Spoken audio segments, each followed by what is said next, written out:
세상에는 두 가지 종류의 사랑이 있다고 한다. 하나는 세상으로부터 받는 사랑, 다른 하나는 사람으로부터 받는 사랑이다.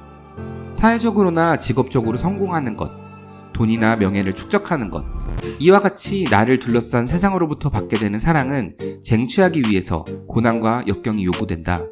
반면 연인에게 받는 사랑은 쟁취를 위한 노력이나 투쟁보다는 비합리적인 방식으로 얻게 된다.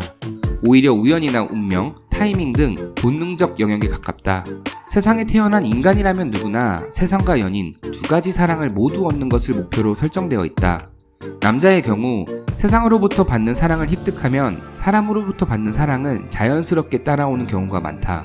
사회적 성공을 거머쥐게 되면 자연스럽게 이성으로부터 사랑받을 기회가 늘어나기 때문이다. 세상으로부터 사랑받는 남자는 여성에게 안정과 풍요를 제공할 수 있기 때문에 인류의 시작부터 여성의 DNA에 각인된 본능은 그 남자를 사랑하도록 만든다.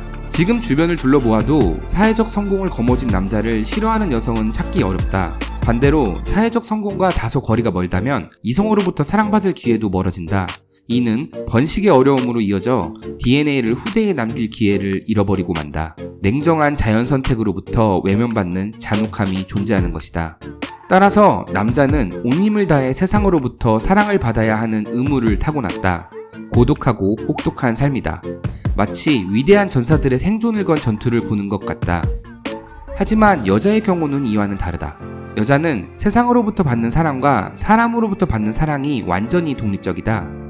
세상으로부터 사랑을 받는다고 해서 이성으로부터의 사랑이 자연스럽게 따라오지 않기 때문이다. 의사나 변호사, 수백억 대의 자산가와 같이 사회적으로 성공한 여자들은 사회로부터 존경과 사랑을 받는다.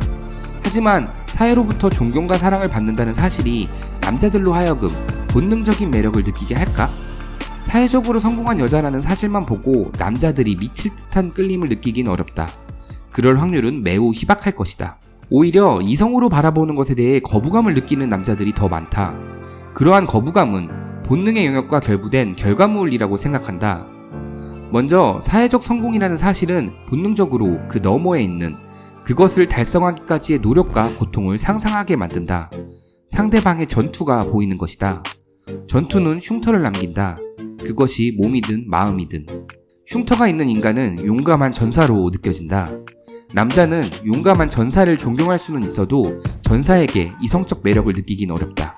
남자가 남자를 좋아하는 경우가 드문 것처럼 말이다. 따라서 흉터가 있는 여자가 남자들로부터 사랑을 받기는 힘들다. 그저 위대한 전사로서 존경받을 수 있을 뿐이다. 만약 여자의 사회적 성공에 끌려온 남자와 사랑을 하는 경우 그 남자가 여자보다 위대하지 못한 전사라면 여자의 마음은 점차 불만족을 생산하는 공장이 되어버린다. 위대한 여전사이지만 그 본능은 여자이기 때문이다.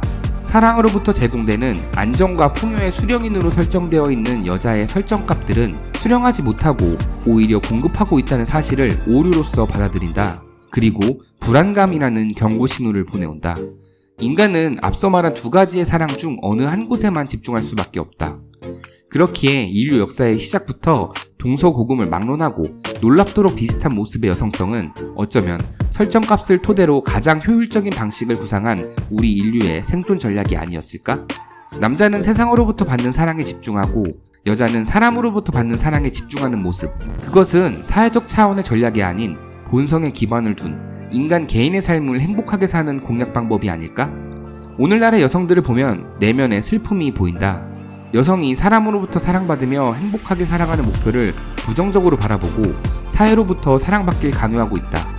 사랑하는 연인과 가족을 구성하며 자손을 낳고 양육하는 그런 즐거움들은 하찮은 가치이고 독신으로 살더라도 일정 수준 이상의 부와 성공을 추구하는 것이 고귀한 가치라고 주입한다.